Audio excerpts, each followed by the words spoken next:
This is the Carty Method Podcast.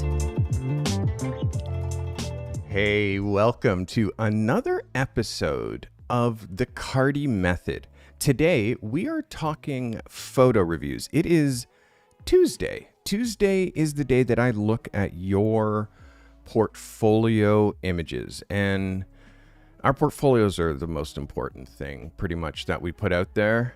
By the way, put your hands up if you watched me shooting live yesterday. By the way, if you're a member of this channel, every once in a while, the situation works and I'm shooting the right subject. Yesterday was a creative shoot. I was doing this just for myself and for my subject. Every once in a while, I'm able to live stream those shoots.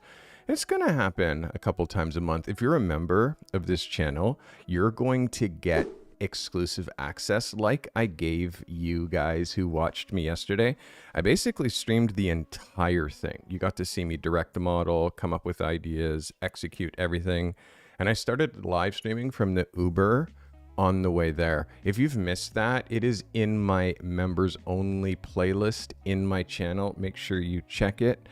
It's a good unfiltered view of me while I'm working, and I'm going to give my members more of that content.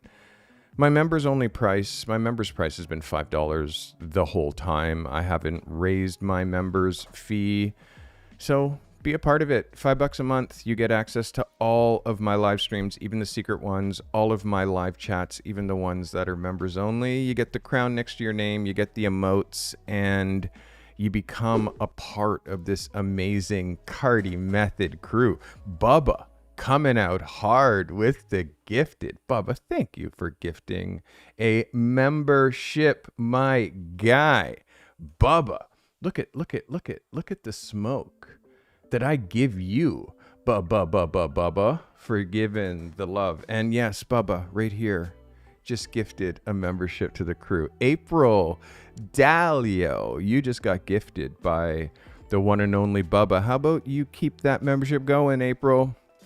Welcome back to the crew. And Bubba, thank you. You're a king. So you guys ready? You ready to see some photos? We got some great submissions. My goal on Tuesdays always is to look at images that you're thinking about for your portfolio. It is important. And then what I do is I choose the best images to get best in show. I don't do photos of the week. I don't do photos of the week for this show. I just basically, it either hits or misses. And the ones that hit, I'm just picking the absolute killers. So that's how we do it. We do best in show and photo of the week on Thursdays. We just do best in show. But if you stay to the end of today's episode and you are a photo submission member, I will tell you the assignment for Thursday, because I spin the wheel of destiny, the assignment wheel of destiny. This wheel comes down at the end of the episode and I spin it. So that is what I'm going to do, and that is going to tell you what this week's assignment actually is. So we're not spinning it now. We are spinning it at the end of the episode. So can you hide yourself there, wheel? Can you get out of my way, please? Just like disappear. It's on a timer, so it is going to disappear, but we are going to do this and make it disappear. So Ammon photo back for 9 months. Let's go, Ammon. I appreciate you. Hey, Ammon. Ammon says something beautiful. Ammon says, I've been with you 9 months and it feels more like 3 years with all the amazing support and new friends. Ammon, you are such a gift to us in this community. Look at the smoke we're putting in here. Holy moly.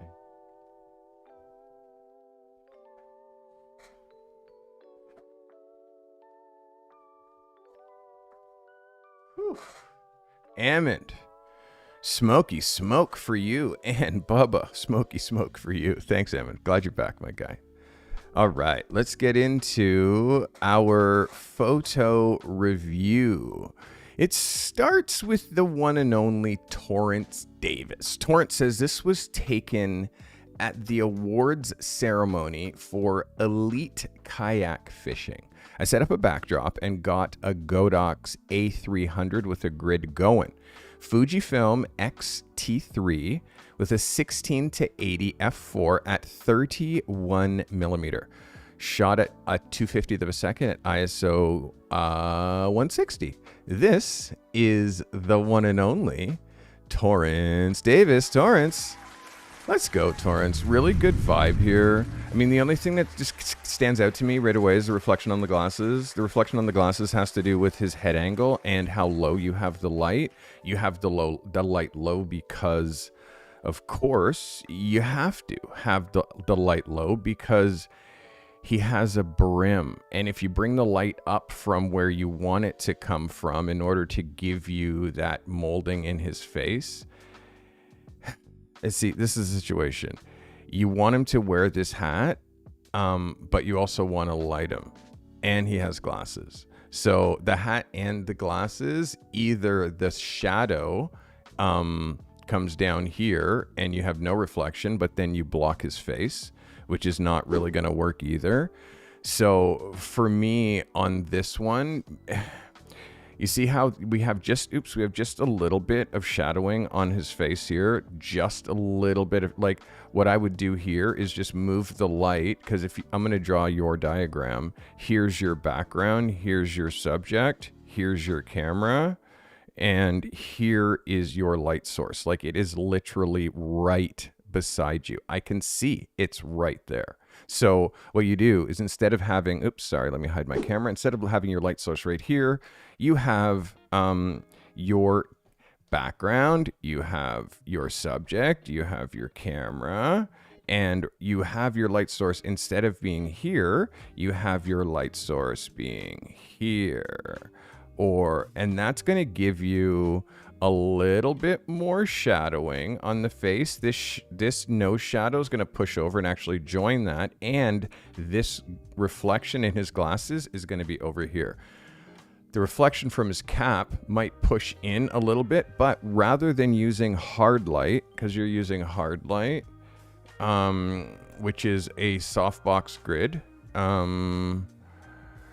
yeah, see, the thing is, this is a softbox grid, not a reflector with a grid. So you're actually using soft light here. I want you to clarify, like, a reflector is small and the grid is really tight, like this. I'm going to show you just so you have the actual articulation.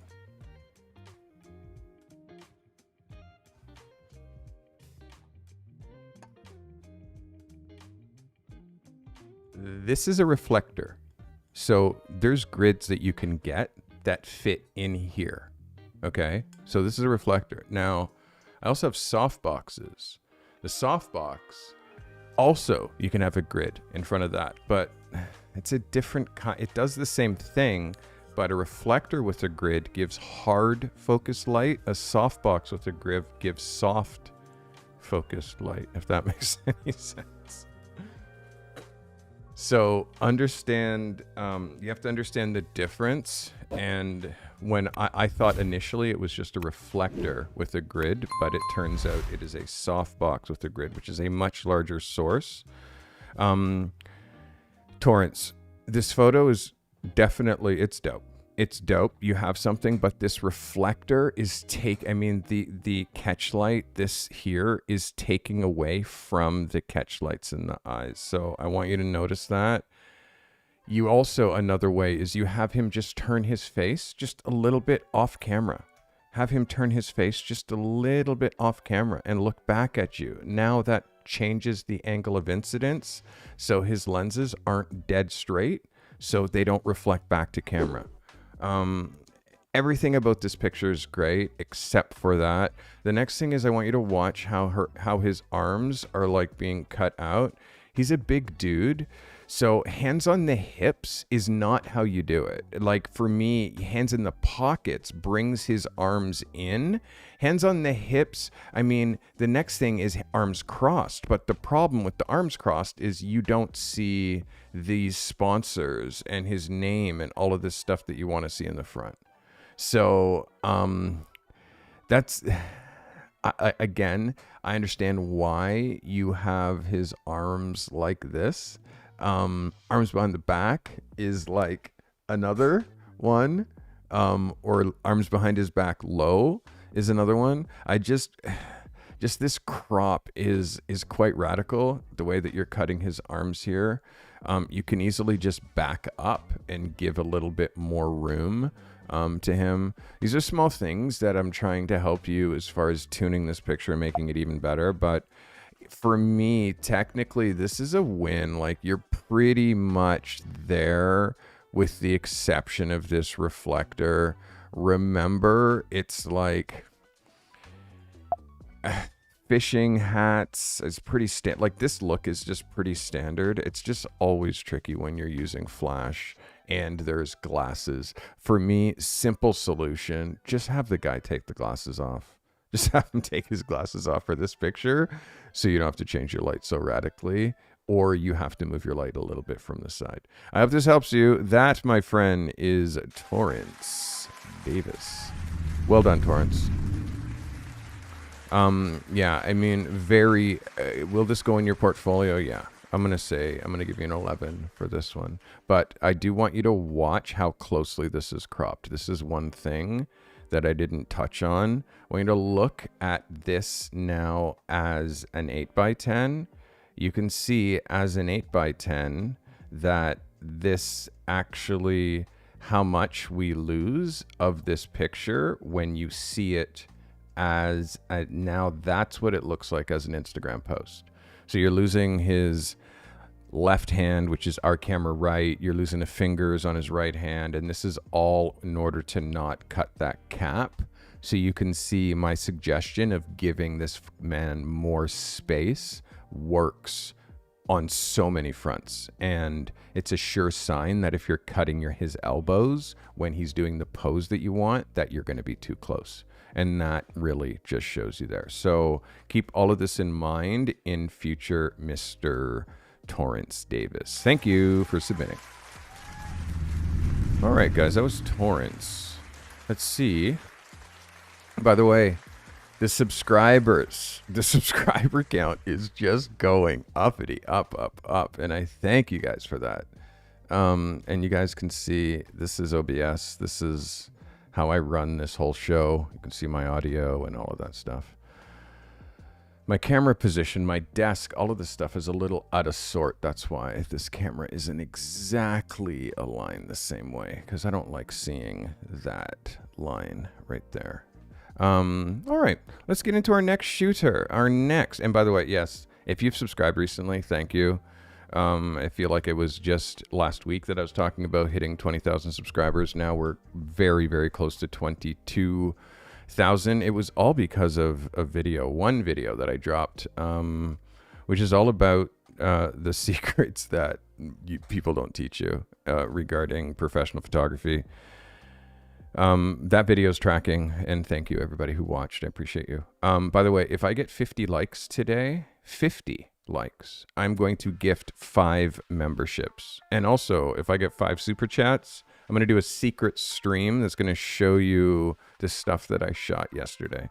So if you're interested in seeing what I shot yesterday, I'm interested in showing and sharing the second half of yesterday's shoot, which is the post-production, what I do behind the scenes, what I do in Lightroom, how I process them out, and then how I deliver them to my client, use Pixba client galleries. It's all like, I don't know, super chat me, become a member, beg, tell me that you want more live content like that, and I'll make it.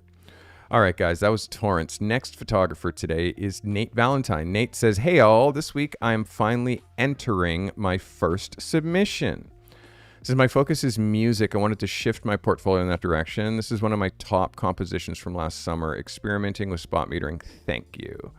Sony Alpha 7 Mark III, 24-70, 2.8 DG.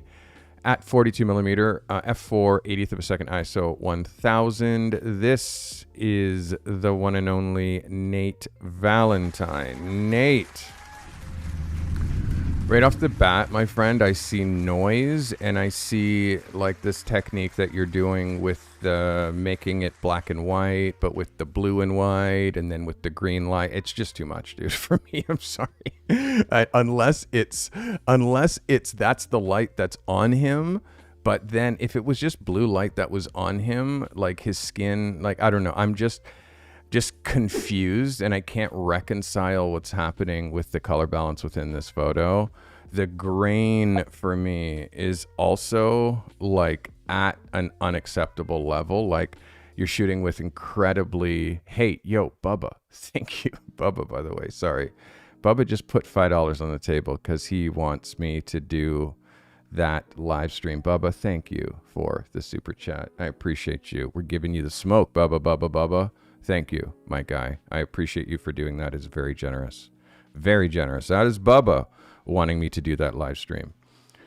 Back to Nate. So, Nate, what's really important here is we're not losing quality because you are going style over substance. The whole vibe is like style and substance, and the quality of the work. The quality of the work is what's the most important thing when it comes to our photography. The most important thing when it comes to our photography. When we go at this level, let me show you our previous submission, which in our previous submission, sorry, let me just go back here to Torrance. I want to enlarge Torrance's picture, and I want you to see Torrance's file like that big. So seeing the quality of this file, it's because it's lit. It has light. So it doesn't matter how great your camera is if you're not pushing in light or the right type of light, because lights at a show that you're standing at the bottom of the stage taking pictures of is going to be what the light is. And then what you're doing in post is kind of killing it, I think, personally. So the next thing, and I want to just be clear as far as you saying that your niche, you're now shifting your niche to music. Understand, number one, you're taking pictures of things that are happening. So there's no idea here. There's no insert idea. It's just, this is what he was wearing. This is where I was standing. These are the pictures that I took, which is fine if you want to live a nightlife and always be out at night. And also, musicians have no money. Just FYI, you're going to find this, and you're going to find this out the hard way, because it seems like you're trying to pursue shooting musicians. I'll tell you, from someone who shoots musicians, it's not the only thing that I shoot. I shoot people. Musicians fall under that category. But I got to tell you, DJs, they don't see the value in paying a photographer to shoot them because they have their buddies and they have all this, they all have this thing in their pocket. It's called an iPhone. And they're all there also taking pictures of this stuff that is happening. So you there without lighting and without, like, all you have is access. And for me, I can get access. If I now get access, Nate, and I'm beside you with my 34 years experience versus your experience, whose photos are going to be better? The thing is we're both going to have the same photos. So there's no uniqueness in taking pictures of what you see. It's just perspective. So this is why my whole program is about trying to shift your mindset from taking pictures to making pictures. So if you want to shoot musicians, let me give you an example of how we go about shooting musicians. And if you pop open stevecarty.com and you look, here's a musician. This is Pharrell Williams. This is me and Pharrell. He's not on stage. He doesn't have a microphone. And this is a portrait of that musician shot in an editorial fashion. Here's another musician. His name's Cardinal Official. Here's him in the studio, photographed one-on-one with the stylist and a hair person and a team, lighting. And this is now this musician for the cover of a magazine. Here's another musician. His name is Ludacris. This is me shooting Ludacris in an editorial fashion for another magazine, shot on Hasselblad film. So the difference between like what I think when you say I want to shoot music versus what you're actually doing, which is taking pictures of an event that happens to be music. When you're doing that, now what ends up happening is you have photographs that aren't original. This is Kanon, which is another huge musician, just me and him, shot for a magazine. I shoot all kinds of musicians. This is Ja Rule, shot on Hasselblad for a magazine, another musician. So Pete Rock, another musician, shot in New York for Soul Survivor 2, the album. I shot the album art.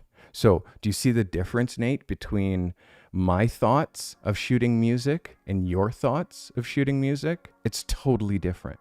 And you don't want to be the guy who is the one at the show shooting the musicians. You want to be the one who's in the studio with the musicians, shooting them for magazines or shooting them for CD covers and Spotify album art.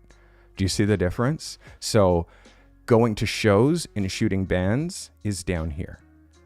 Getting the band with you at a different spot to do exclusive idea execution is way up here. It's a whole different frequency. So I'm trying to help you stop immediately taking pictures of shit that you see and start getting contact information from these people and meeting up with them afterwards, not where everybody else sees them, which is behind the decks, behind the drums, behind the guitar, and taking them out of context and shooting them like you're shooting them for Rolling Stone magazine or Spin or Fader or any of the other music magazines that are out there, which that's what I shoot. And that's why, is because I will never shoot live. Do you understand the artists that I've seen live? But I don't shoot that because it lowers my value. It puts me in the pool with everybody else. It puts me in the pool with the people who are down there just hoping to get a picture of Jay-Z. Oh, I hope I get it. It's like, who fucking cares? Did you talk to him? No. Was someone else there? There was tons of people there. Was more people with cameras? Everybody has cameras. So I guess everybody has that picture of Jay-Z. Value? My pictures is like, who has that picture of Pharrell? Just me. I'm the only one. So that's how you take it to the next level. And Parabellum, if you're Nate Valentine, please do this for me. Be Nate Valentine on YouTube, because Parabellum Film Club, there's no connection to you as a brand. And if you look, here's a secret. Look at everybody else in chat. Anton Duras Photography. Garan Rath Photography. Calligraphy Ridgely Photography. Danielle Van Cleef Photographer. So be your real name, because anytime that you spend hiding behind a screen name, even on YouTube, you're not pushing your brand. And it also confuses me because I don't know that Nate Valentine is Parabellum Film Club. I don't know that because you're making it difficult, because you're making me have to think of, oh, that screen name is that person and that screen name is that. Everybody else now is trained. And if you look at everybody is just their name on YouTube because they know they're trying to raise a brand and awareness. If people see Garan Rath's name in chat, look, watch this. So simple. Just go like this, Garan Rath. And then all of a sudden, look, Garan Rath Photography. Oh my God. I just went from chat and seeing someone's name to typing in their name, and now I'm on their website. How dope is that? So this is why you actually, your brand is your name. So the quicker you start pushing your name, and by the way, it's not Technopix Photographic Services. It's just Garan Rath. That's his name. Like for me, I go by Carty because that's my last name. So my site, it's just Carty. And that's what you see when you're at the header. And if I type in any of the other names that you see in chat, like calligraphy,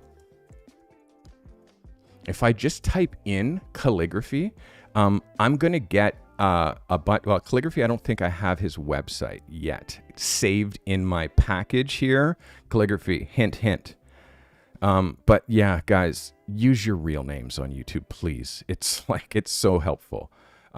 So I don't want to discourage you, Nate, because photography, understand you're now a part of this thing. And I'm hearing that you want to be in my accelerator. I'm hearing that you're trying to take this seriously and niche yourself. You're niching yourself wrong already. So I want to fix that and get you out of this mindset where you think that this is what you should be doing, because this is exactly the opposite of what you should be doing. You should be doing zero of this. You should be getting their contact information and meeting them after and shooting photos. That is how you do it. So, and also if you're putting a treatment on this to make this blue, it's too much and it hurts my eyes. Skin tone, especially with white people, blue is not the color. Black people with blue skin tone, blue highlights, looks amazing. White people, when it's not saturated right, it looks like they're dead. So, especially with green. So it's not a flattering color, and the grain makes it so that now makes it so it doesn't look like you have the pro gear that you have. The reason that you have grain like this is because of lighting. The reason is because you're just bumping your ISO up to whatever in order to compensate for whatever here. And it's not enough. And you can see all of this noise. This is shadow detail. So shadow detail is supposed to be black. Shadow detail here is not black.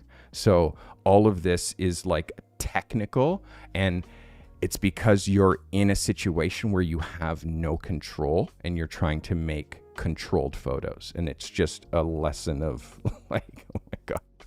So I hope this helps you, my guy. Make sure you, again, meet any one of these musicians, take them onto the block and shoot photos of them. Better exposure, daytime, execute an idea. And again, it's like you have to be looking at photographers that shoot the stuff that you want to shoot. Here's another, Kareem Black. Kareem Black is a killer. But you have to look at the way that this guy shoots. You have to look at his executions. New York photographer. So you can see there's not a live photo in sight. It is all idea execution.